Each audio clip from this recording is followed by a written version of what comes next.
Bismillahirrahmanirrahim. Assalamualaikum warahmatullahi wabarakatuh. Alhamdulillahirrabbilalamin. Assalatu wassalamu ala asyrafil anbiya'i wal mursalin sayyidina wa maulana Muhammadin wa ala alihi wa ashabihi ajma'in, amma ba'du. Teman-teman sekalian, alhamdulillahirrabbilalamin, pada hari ini kita masih diberi rahmat, taufik serta hidayah dari Allah Subhanahu wa taala, sehingga pada kesempatan kali ini kita masih bisa belajar bersama, berdiskusi bersama tentang ilmu nahwu bersama saya Abdur Rasyid Hasan. Teman-teman sekalian, pada video kali ini kita akan membahas tentang macam-macam kalimat dalam bahasa Arab dan tanda-tanda untuk mengetahui kalimat tersebut. Nah, jadi di dalam bahasa Arab itu ada 3 jenis kalimat. Yang pertama kalimat isim, yang kedua kalimat fi'il, dan yang terakhir ada kalimat huruf. Nah, bagaimana cara kita untuk mengetahui apakah itu kalimat isim, apakah itu kalimat fi'il, ataukah itu kalimat huruf? Nah, maka dari itu akan kita pelajari pada video kali ini. Dan teman-teman sekalian, kita mulai pembahasan pada pada kesempatan kali ini.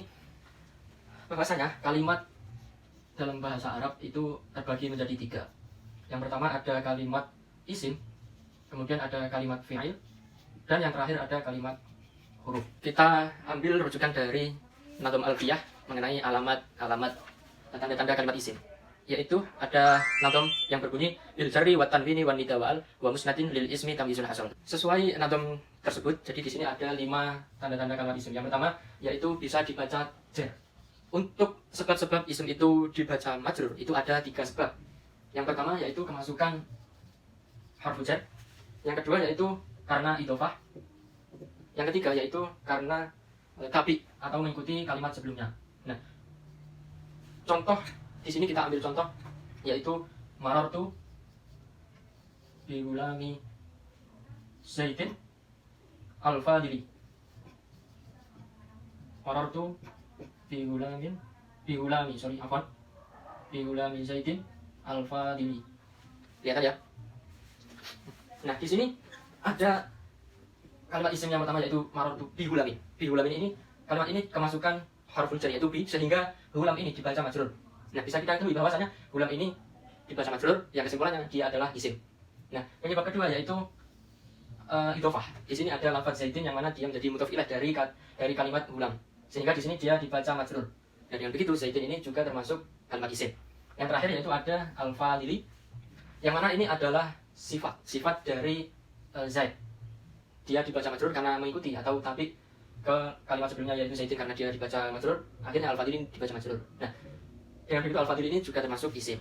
Nah, kemudian yang kedua, tanda isim yang kedua yaitu bisa dimasuki tanwin. Nah, tanwin yang bagaimana? Nah, di sini ada 4 jenis tanwin, yaitu tanwin tamkin, tanwin tangkir, dan kemudian tanwin muqabalah, dan yang terakhir ada tanwin iwad. Nah, kita ambil contoh. Di sini ada lafaz Muhammadun. Nah, Muhammadun ini bisa kita baca, bisa dimasuki tanwin. Lafaz Muhammadun. Kemudian ada lagi mad rosatun. Nah, karena lafaz-lafaz ini atau kalimat-kalimat ini bisa kemasukan tanwin, maka kalimat-kalimat tersebut bisa disebut kalimat isim karena bisa dimasuki tanwin. Baik, kita lanjutkan yang tanda-tanda kalimat isim yang ketiga yaitu harfun nida. Nah, rumusnya begini. Jadi setiap kalimat yang jatuh setelah harfun nida, ada ya, ada ayyuha, dan lain-lain, itu dia kalimat tersebut berstatus sebagai maf'ul bih. Nah, maf'ul bih sendiri itu pasti berupa isim. Kita ambil contoh, di sini ada lafaz ya Umar.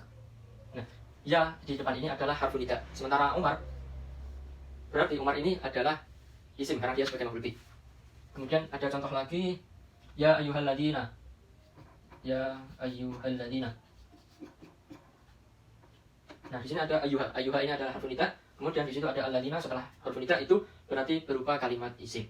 Selanjutnya yang tanda-tanda isim yang keempat yaitu ada alif lam, atau kalimat tersebut bisa kemasukan alif lam. Nah, alif lam di sini ada 2, yaitu yang pertama alif lam yang berfungsi sebagai al-ma'rifah. Yang kedua ada alif lam yang berfungsi sebagai al-zaidah atau tambahan saja.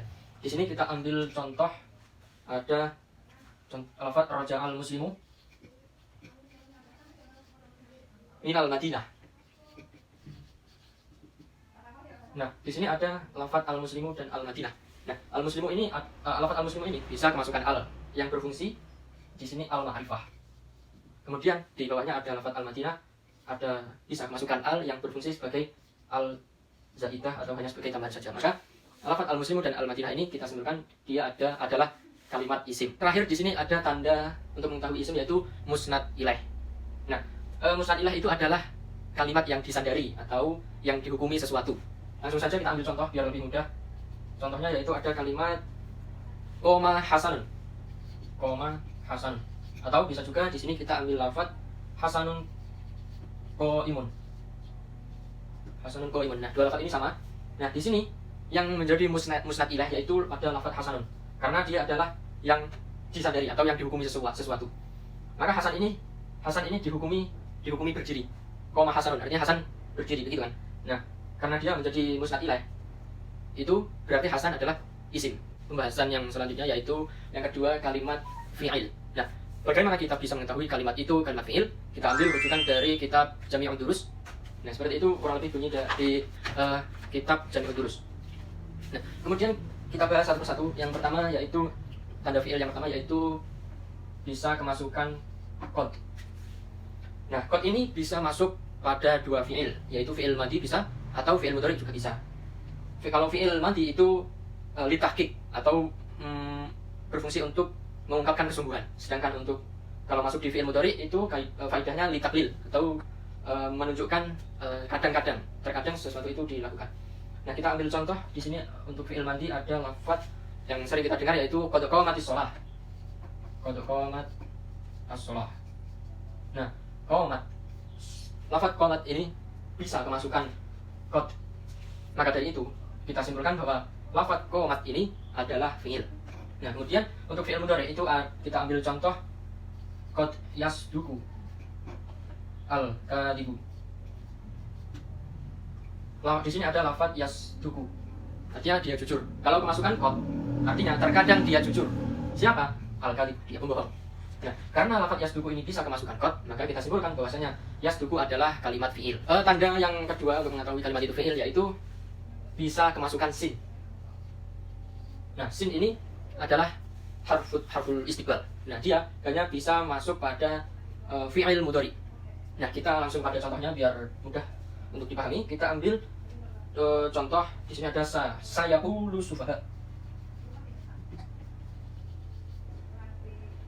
Nah, ada lafaz yaqulu ini bisa kemasukan sin yang bermakna istiqbal, akan mengatakan sayaqulu. Maka di sini lafaz yaqulu kita simpulkan bahwasanya dia adalah kalimat fi'il. Ada kalimat-kalimat yang lain seperti contoh sayaktubu, sayastahimu dan lain-lain. Yang ketiga yaitu bisa kemasukan huruf saufa. Saufa ini sama dengan sin, dia hanya bisa masuk pada fi'il mudhari. Bedanya adalah saufa ini pada artinya. Kalau sin itu akan dalam waktu dekat dia akan melakukan. Sedangkan kalau saufa ini dalam waktu yang agak lama atau mungkin dalam bahasa Indonesia itu kelak akan melakukan hal tersebut. Langsung kita kasih contoh di sini. Ada contoh kalla saufa ta'lamun. Kalla saufa ta'lamun. Artinya apa? Saufa ta'lamun itu maka suatu saat kamu akan mengetahui. Nah, suatu saat itu kan beda dengan sin tadi yang maknanya akan. Saufa ta'lamun di sini berarti lafaz ta'lamun itu bisa kita simpulkan dia adalah kalimat fi'il. Keempat ada tak ta'nis as-sakinah.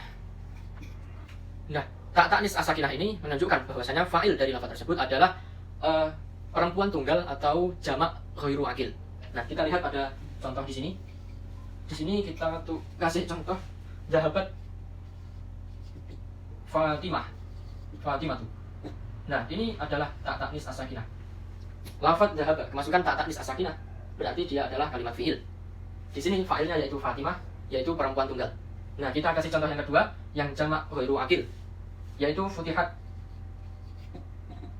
abwabal jannah. Nah, futihat di sini bisa fathah itu bisa kemasukan tak ta'nis as-sakinah. Berarti dia adalah fi'il. Nah, fa'ilnya mana? Fa'ilnya yaitu abwabal jannah. Dia adalah jamak ghairu akil. Berarti di sini lafaz futihat itu adalah fi'il. Yang kelima ada dhamirun fa'ilun. Dhamir fa'il. Apa dhamir fa'il itu? Dhamir fa'il adalah kata ganti yang berfungsi sebagai fa'il.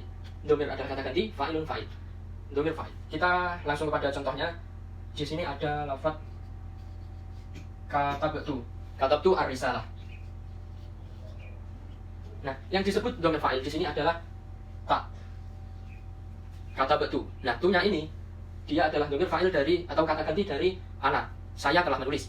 Nah, asalnya lafaz kataba ini menulis, kemudian masukkan dhamir fa'il yaitu berupa tu atau dhamir dari ana, maka kata betu ini bisa kita simpulkan dari tanda-tandanya yaitu dia adalah kalimat fi'il.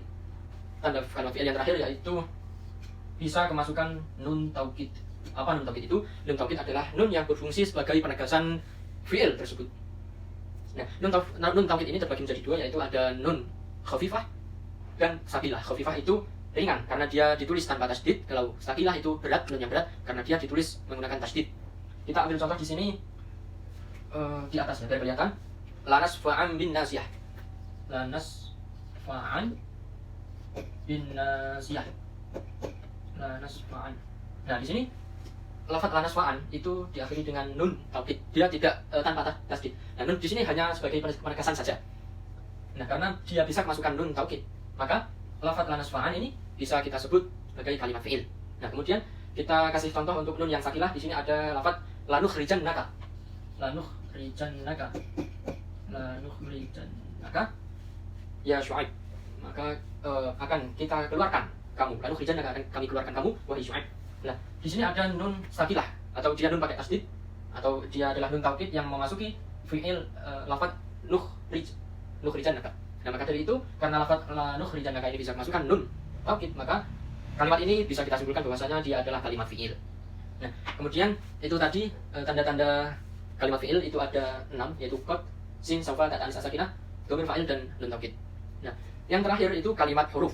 Nah, bagaimana kita mengetahui kalau kalimat tersebut adalah kalimat huruf? Nah, mudah saja. Tanda-tandanya yaitu apabila kalimat tersebut tidak ada tanda-tanda isim dan tidak ada tanda-tanda fi'il, maka otomatis kalimat tersebut kita sebut sebagai kalimat huruf. Contoh, fi itu huruf jar. Kemudian ada hal itu huruf istifham dan sebagainya. Mungkin itu yang bisa kami sampaikan. Apabila teman-teman nanti menemukan kesalahan yang dari penjelasan kami mohon maaf dan bisa untuk dibenarkan melalui kolom komentar. Walafu minkum. Wassalamualaikum warahmatullahi wabarakatuh.